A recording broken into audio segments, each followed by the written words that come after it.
আমি আশা করব আপনারা আপনাদের মেধা ও যোগ্যতা দিয়ে জনগণের কাছে দেওয়া সরকারের প্রতিটি প্রতিশ্রুতি দক্ষতার সঙ্গে বাস্তবায়নে ইনশাল্লাহ ভূমিকা রাখতে সক্ষম হবেন।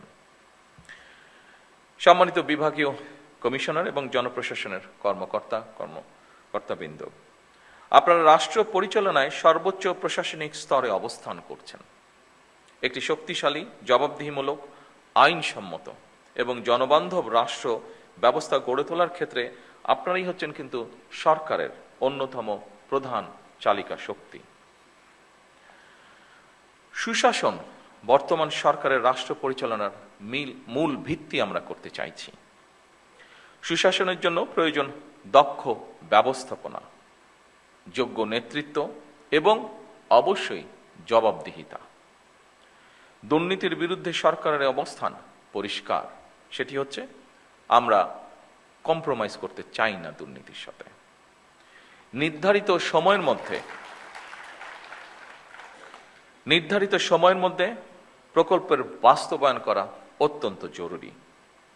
ব্যয়ের ক্ষেত্রে সর্বোচ্চ স্বচ্ছতা বজায় রাখা অন্যতম গুরুত্বপূর্ণ একটি বিষয় এবং একই সাথে কাজের গুণগত মান নিশ্চিত করা সংশ্লিষ্ট প্রশাসনিক কর্মকর্তাদের একটি গুরুত্বপূর্ণ দায়িত্ব।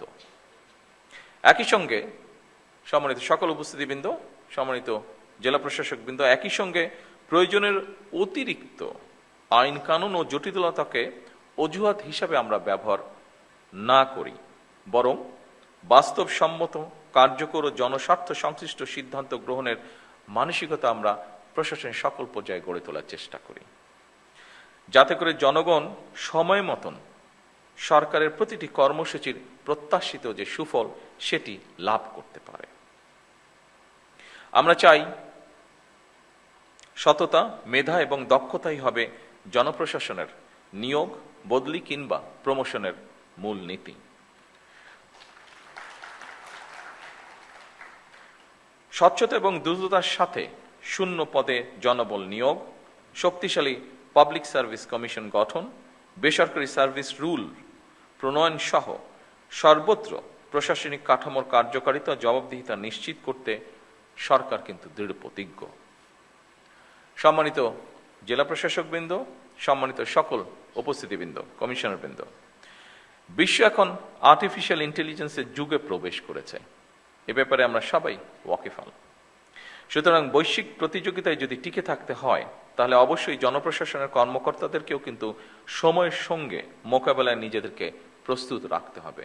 আমি শিওর আপনারা এই ব্যাপারে সচেতন আছেন এবং সে ব্যাপারে নিজেদেরকে প্রস্তুত করে তুলছেন। চতুর্থ বিপ্লবের এই যুগে কৃত্রিম বুদ্ধিমত্তা, অটোমেশন এবং ডিজিটাল প্রযুক্তির মাধ্যমে জনপ্রশাসনের কার্যক্রমকে আরও কিভাবে সময় উপযোগী, দক্ষ, স্বচ্ছ এবং জবাবদিহি করা যায়, এটি বোধহয় আমাদের এখন চিন্তা করা উচিত হবে। এবং আমি মনে করি যেহেতু এই আইটি বলেন বা আর্টিফিশিয়াল ইন্টেলিজেন্স বলেন, এইগুলো এগিয়ে যাচ্ছে, আমার মনে হয় আমাদের এই বিষয়ে ডেভেলপ করা ছাড়া বিকল্প কোনো কিছু নেই।